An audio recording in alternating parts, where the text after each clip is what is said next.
Saturday morning has rolled around with you again, and hopefully everybody's tuned back in. So here we are. Yes, uh, warmer weather. Believe it or not, we've hit kind of an interesting front of warmer weather out here in the desert. Interesting.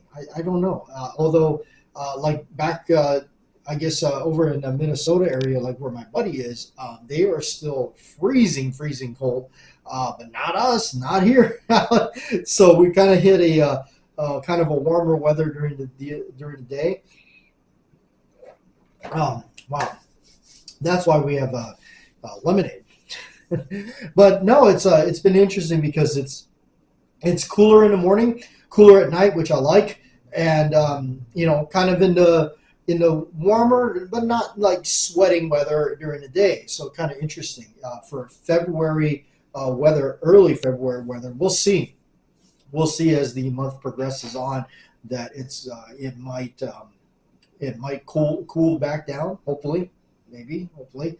I do enjoy the colder weather myself. My back and my bones don't as that, but I do like the colder weather. Um, nice. And of course, because as we all know, living out here in a few months, it's going to be very hot. So there is that. But yeah, I guess the good thing about that living out here, you get, as I'm sure everybody's got them. We certainly had them on the island. The snowbirds go home, and then the town is not so congested. So everybody, that flies over here because they don't want to be, enduring their, negative 20 degrees, somewhere up north or something. They come scouring back to the desert only during the winter, and then it's too hot for them, and they go back. It must be nice to be able to be, pampered like that. I don't know. Anyway, no, we're just us stuck here enduring it all. But anyway, you know what? So as I stated last week during the show that we had to actually cut it rather short, and it was kind of a toss up. I said to myself, I don't know if we're going to be able to make the show or not because of time crunches and constraints and everything. So, but I was glad that we are able to make it. I thought, I got to hang out with the crowd, during the show. Just time is, and I've been noticing it more and more lately. Time constraints is getting so difficult to do.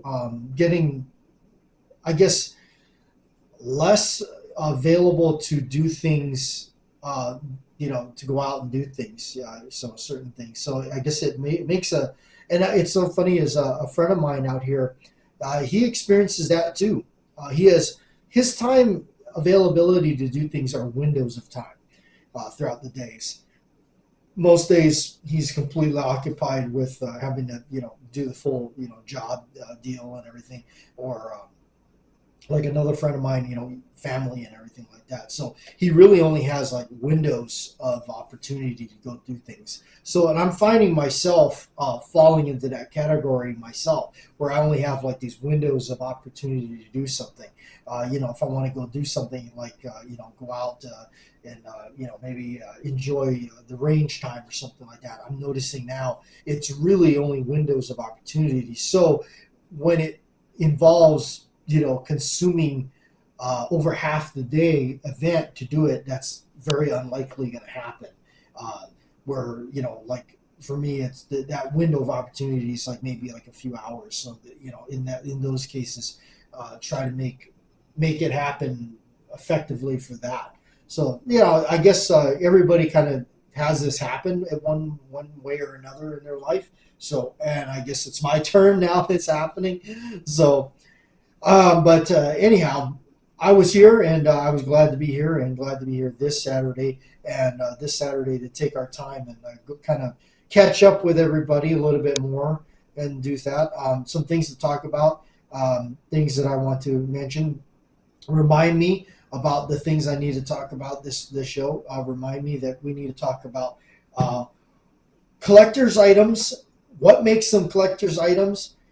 What is not a collector's item, I guess, or what makes something that says, hey, you know, that's one of those things where only a, you know, somebody that's maybe, I don't want to use like, you know, I don't want to say stupid, but they are perhaps somebody that's not as versed in the world that, you know, we all, you know, take part in. That a lot of us that are more seasoned, and a lot of us that are more seasoned are generally are people that are, you know, us 9-to-5ers, the people that work at the grind every day.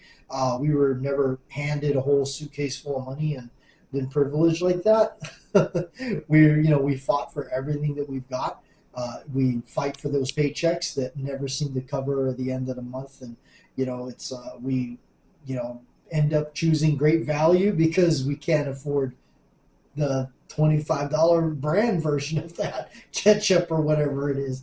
So, but yeah, there is that. So, and it also, you know, like I said, I wanted to talk about, you know, again, I actually got in contact with Mike Gibson Targets again, and I was talking to them, and I actually mentioned the show to them. Hopefully, you guys didn't mind.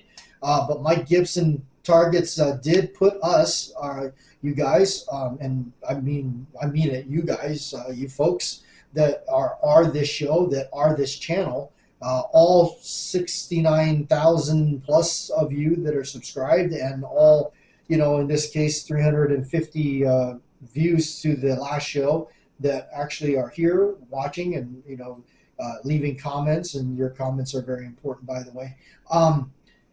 They talked about us on their social media in some form or way. Mike Gibson Targets did. I gave him a ring, called him up because we were, you know, as you guys know, I bought the popper stand from him. The popper target basically is a plate with a stand, spring on the back with a bolt through it, and a platform, and you mount it, and when you hit it, it pops down and then shoots back up. So really cool. It's actually really neat. If you're a hand loader, it's an awesome target. I find that it's really cool because lately I've been messing around with the 44 Magnum, as you guys know, since I, you know, did a Christmas present for myself back in December and got the new Smith & Wesson Model 29. It's a -10, and you know, been enjoying that and been enjoying loading 44 Magnum. And then with Python that I got, been enjoying loading the 357 Magnum. In being able to shoot these modern classic, if you will, kind of a, you know, kind of strange saying that, a modern classic, but you know, the ability to enjoy those and run those kind of rounds, a steady diet of them without the fear of wearing it out or possibly something, you know, going out of whack or something with them. So it's cool because you get to see it, kind of, you know, see how much that plate reacts. Really awesome target for under $200. Pretty decent setup. So I wanted to, the first time we got it, we actually mounted it.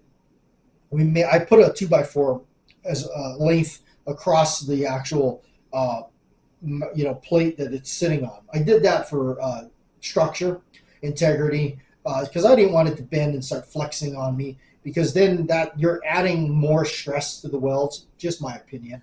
So I added a 2x4 across the bottom of it, and then basically made little horse legs for it. It was great. Actually worked wonderful. The only problem is, you know, as if you're a bad shot like me, you end up shooting those legs and then destroying it. So I went ahead and contacted Mike Gibson and got what they call the sniper legs. And the reason we went with that route, and they were like, they're really, honestly, decently priced, because they're like $60 or something like that. And they're just perfect. They get you set up straight up. Now, my thing was they were a little short. They're short to the ground. We tested it out. It's fine. It actually is not that bad, you know. But I was, you know, thinking to myself, it's the ease of transportation and weight and all that. But I was thinking about all these things about like making my own. But in the end, their costs for those things, you might as well go right to them and get them. One, they have excellent customer service. I must say I've been very happy with their service. They're very nice people. When you call them up on the phone and talk to them, as I did, I talked to the guy, the fella. You know what? I even asked them this time around. And again, if you saw my unboxing video of it, if it sounded like I was complaining about the shipping time, that's just on me. That's just me being impatient. They clearly state that they take a while to ship. But it is what it is. So again, like I've said it before, it's one of those things where just plan ahead and buy it, and then just expect that you'll have it in your inventory in a couple of weeks. But I did ask him about this one because it was a Monday morning, and I asked him, "Do you think there's a possibility if I could get it by the weekend?" Because I was going to take it out and test it out. And they said, "Yeah, that'd be no problem. This is something they have ready to go in hand to ship out." And they did. The very next day they shipped it out. It was a Tuesday, and it was in my possession. I want to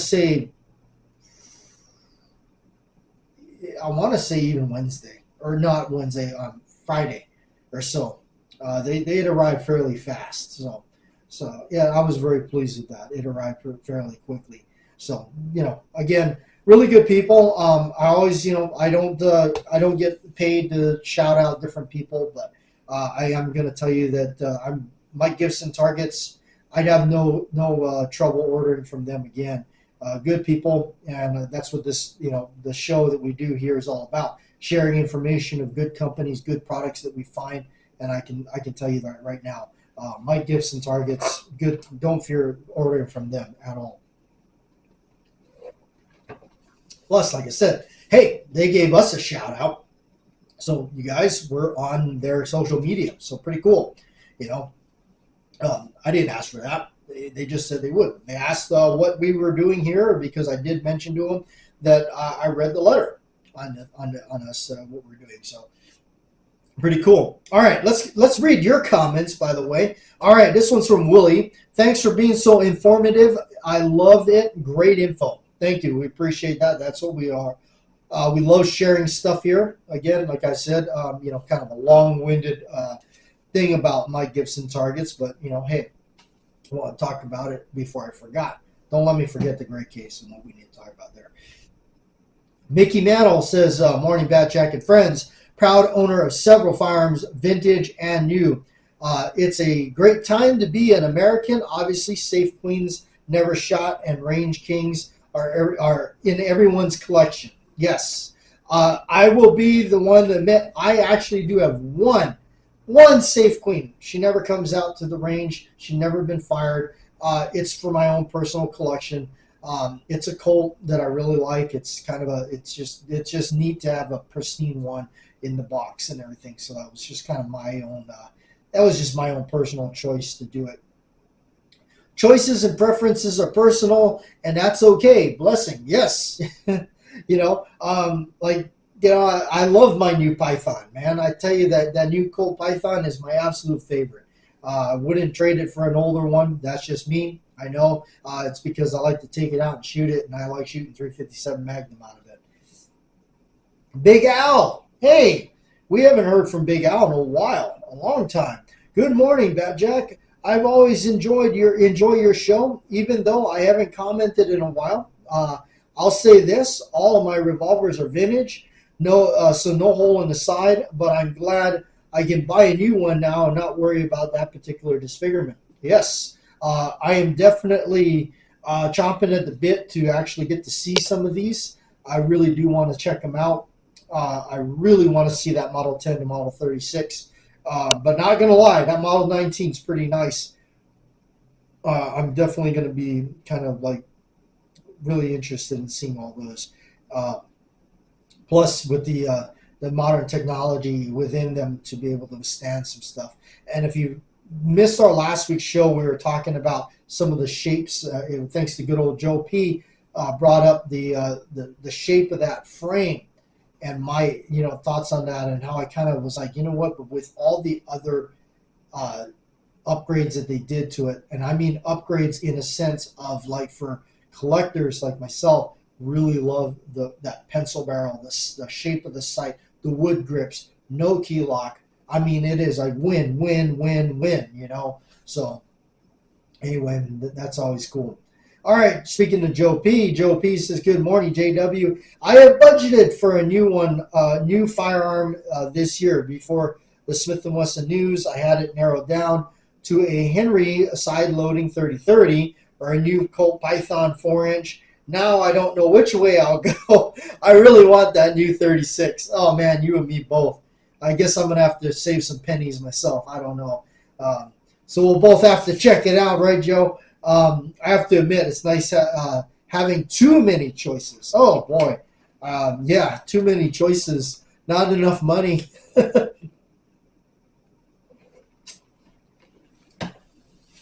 Crazy Scotsman. Great show. As always, nothing wrong with short ones, but we also don't mind the longer ones. It is great, and we're talking about the show, so I do appreciate that. Time to be it's a great time to be a revolver guy. I'm excited to see the future offerings. Maybe I would like to see more old school bluing and throwback grips. Yes, I'm definitely with you. I love that old school bluing. Old wood grips and stuff like that. I'm glad that Smith seemed to have teamed up with the Tyler Gun Works grips. They seem to make a really nice grip. They're both the Ellipses Edition 629 is the smooth. They're calling it bear hug grips. I look at it like they're the Coke bottle grips, but they're offering that. They're smooth. So I don't know. I mean, again, that's why I'm kind of curious. I'd like to get one in the hand and check it out. Kind of wish they would put the medallion on it. I've always felt it looks really plain without the medallion. I kind of do wish they would have done that. Even add some checkering, do it right. Do the old school way of doing it where the checkering is deep, the border outline, trench is actually there. Instead of just kind of looks like, they just kind of rolled it on or something. I don't know. I guess some of you that know what I'm talking about. Jeffrey Richardson, good morning. Really looking at getting a new classic now with all the improvements. Yes, I know. It has definitely been something that I definitely want to check out too. I'm really excited. I kind of, hopefully, I got some friends that are definitely going to be getting one. So I told them, I said, if you get one, you're going to have to let me borrow it so we can talk about it in the show. And they said, yeah, absolutely. So one way or another, we will be getting one here on this show, and we will be talking about it and actually physically holding it in our hands. It's going to be nice.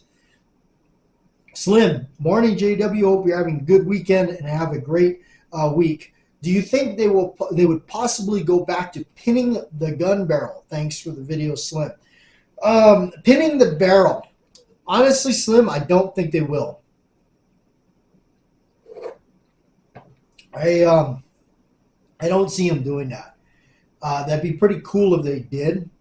I gotta admit, that'd be really cool if they did, but I don't think they will. I just don't think that's a measure that I still, as much as I like what I saw, I still can't help but feel like they're just still they're still gonna not go too out of their way to reconfigure things. I'm going to tell you something, actually, that this kind of jogged my memory on something. I've been forgetting a lot of stuff to talk about. Jogged my memory on something.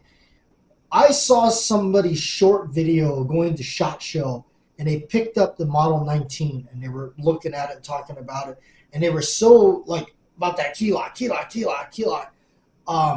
They didn't talk about it, which I don't know if I saw it right or not. But that Model 19 looked like it was a sleeve barrel. And I know some people are really crazy about that sleeve barrel. It doesn't really bother me. But I guess what it does kind of bother me in a sense is, you mean you went all this extra miles to bring back, as close to the old school as you did, and yet, the key lock, and you got that slap back for all that, and the sleeve barrel, and you didn't go back and do that. You didn't go back and get rid of that. So I don't know for sure. I hope I'm wrong. I really hope I'm wrong. But I don't like what I kind of saw. I couldn't tell if it was or wasn't. But, I just know that if it is sleeved, I know it's going to be a real killjoy for a lot of people. They're going to be like, you got so close, and then you just, so Anyway, I hope, so stuff like that. If, that's an example of like, so you guys did this and you re-threw it back out there, but you kind of like, you just didn't drill the hole in the frame, which is taking, going out of your way anyway. So I hope I'm wrong about that. And I really haven't seen them talk about it. So that kind of worries me too, because they're kind of like, oh, wait, people are going to be upset about this. They're really throwing a lot of advertisement at the Model 10 and 36. So I don't know, fingers crossed. All right, Sean, with CZ buying Colt and them coming back with a vengeance lately, it was smart of Smith & Wesson to get rid of that key lock. Yes, absolutely. And you know what? I'm glad what you said right there. CZ buying Colt. So many people were like, oh my God, like that. Like as if CZ is a bad company or something. It's like, come on. That was probably the best damn thing to happen to them. Because look, they gave us the Pythons. That was the coolest, that was the best thing that could happen. So anyway, all right. The thing that we were going to talk about is this. Collectible stuff. What makes something collectible? What is not collectible? I'm going to tell you something right now. Okay, this is an example. I'm just using this as an example. I'm not saying that this is, the billionaire gun or anything. All right, this is a Remington Rand war model, War II, vintage 40s. This one is it's really nice. It's really nicely done. The parkerizing is all still there. It is not an Arsenal rebuild, which is important. There's no Arsenal, remarkings over here. The stampings are sharp. It's the original parkerizing. It's got the Franklin J. Atwood Inspector cartouche over here on that, correct to the Remington Rand Syracuse, New York slide with the high standard barrel, which is from what I, if you kind of dig into it a little bit, that's all seems to be the correct stuff for it. Serrated mainspring housing, the narrow checkered hammer as they started to go through, with the itty bitty sights and all that. Okay, all that stuff made this thing collectible. All right. Now, if it didn't have all that, if it had a different inspector marking for, that wasn't correct to Remington Rand, the typewriter company, and it had some other like SA or something or RIA stamped over here, which indicates that it was probably sent to a Arsenal rebuild at some point, probably during the 50s, maybe if you're lucky. But then it hurts the value a little bit. Okay. But this is something that what I'm talking about is this did not start life as a collectible. This became collectible because of the somewhat rarity of it. Even though this is the Remington Rand, they made millions of these. This is the most common, most inexpensive one. I think this is the most, inexpensive, more affordable war gun that you can buy as far as the 1911s go. That's one of my favorite reasons I like that one a lot. But that's what I mean. It was it wasn't intended as a collectible. It just kind of happened that way. It became that. So as we started to search for ones like that with all those features. Now, say a company goes out and they're redoing something. Now they're remaking, they're remaking their 1911. And they're going to embellish it with some gold inlays or maybe high polished flats with gold plated something rather. And they're going to call it a, this company's edition or that company's edition. And it's got this special finish on it. And it's one of 1,000 made, so you got number 423. And yeah, ooh, guess what? That gun is not collectible. And you're like, why? Why is that thing not collectible? I thought for sure it would be. Oh, you're an amateur. Okay? That thing was made as a collector's edition. Anytime they do that, that generally, rule of thumb, will not be collectible. You'll see it. Usually a lot of those, and now I'm going to use this Colt example because there's a lot of Colt, special edition stuff, commemorative something rather, a certain battle that took place, or a certain, a John Browning edition or something like that. Okay, those are, and you've seen them. Anybody that's gone to a decent gun show has seen these. Um, they're going to be they're always within the range, like reasonable selling range. It's always going to be between 12 and 1800. And that's usually, and I'm using Colt as the example in those. Okay, I'm not saying that all of these special edition, a lot of them are less than that, because the Colt's being Colt, and Colt, COLT, I told you, is a code word for CASH. That's right. So, but it doesn't ever exceed that. These people can list them for all they want. They can put their astronomical $5,000 all they want on it. Who's actually buying? Unless you just got stupid money and you just don't know what else to do, and you collect Colts, you just go ahead and collect all of them. Hey, post lottery winnings, I probably would do it just for the hell of it.